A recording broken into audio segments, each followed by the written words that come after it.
got the 450 XDF with me today. I've got the suspension a little bit more dialed, so we'll see how that plays out. Yeah, I'll see you guys out there. Peace. A motorcycle is whatever you want to make it. Turn it on, you can give yourself a real thrill.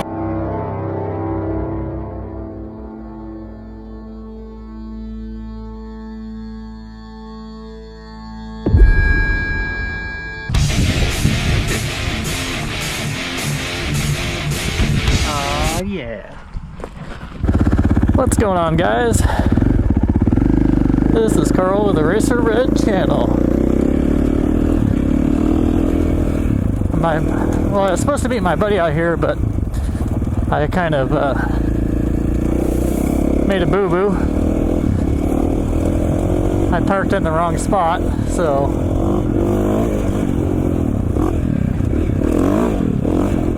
he's in a spot down where he's actually supposed to be, and I'm up here.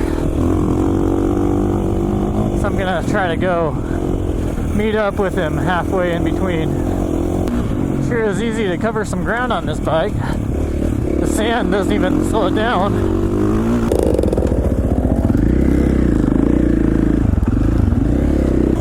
Wanted to talk about what the 450s are for as far as rider type.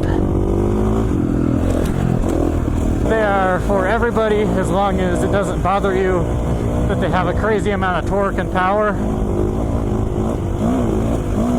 I mean, a beginner can ride one. In fact, a lot of beginners do ride them because they have so much torque. They're hard to stall. So if you just want to putt-putt with them, it makes it pretty easy just to torque up stuff. If you want to go fast with them out in the desert like I am right now, pretty decent speed. So makes desert racing a lot more fun. You can rev them out for long periods of time. They've got perfect lubrication of the engine, so you don't have to worry about blowing them up for the most part. And they're very lightweight, which a lot of people don't know. This bike weighs 2 pounds less than my Husqvarna 250 two-stroke.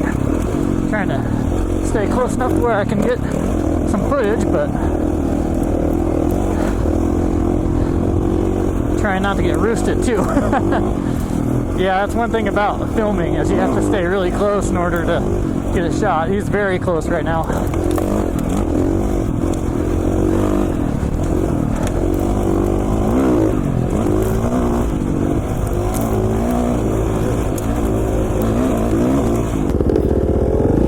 The other type of rider that loves four strokes, big ones like this, are the heavier riders. If you're a heavy rider, this is what you need right here. This will carry you around. I believe this is the most powerful dirt bike you can get. I could be wrong, but as far as I know, this is the most powerful one there is. At 62 horsepower and a crap ton of torque. Like I said before, I'm still getting used to this bike. It's definitely a new bike still, to me anyway.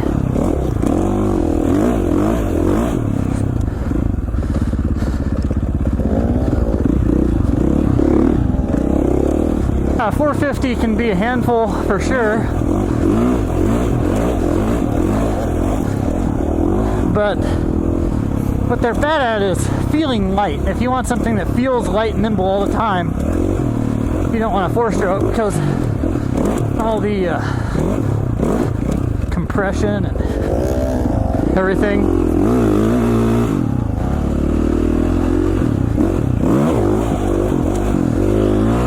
You definitely feel the compression, you feel the torque, and that tends to make the bike just feel heavier, and quite a bit heavier. You'd be surprised. Like I said, this bike weighs 2 pounds less than my Husky, and it feels like it weighs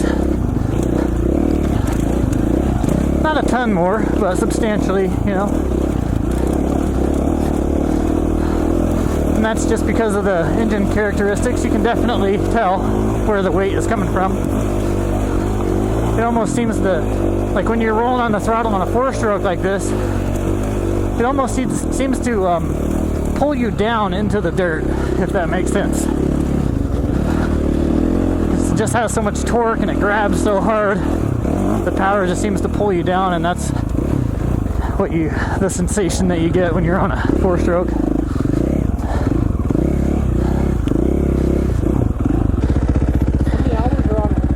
Well, it says 98, but I'm pretty sure they took this hour meter off here because there's tooling marks on it. Oh. See those tooling marks?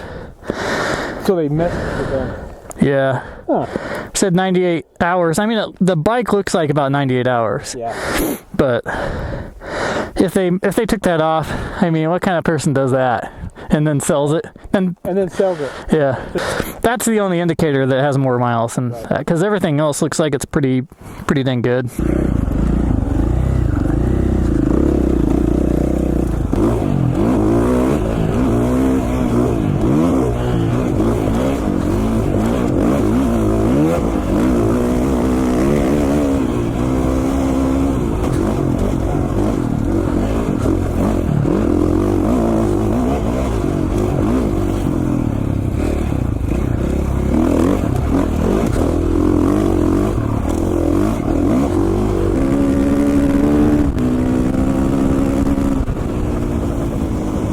His name is RacerRed. If he wasn't riding, he'd be in bed.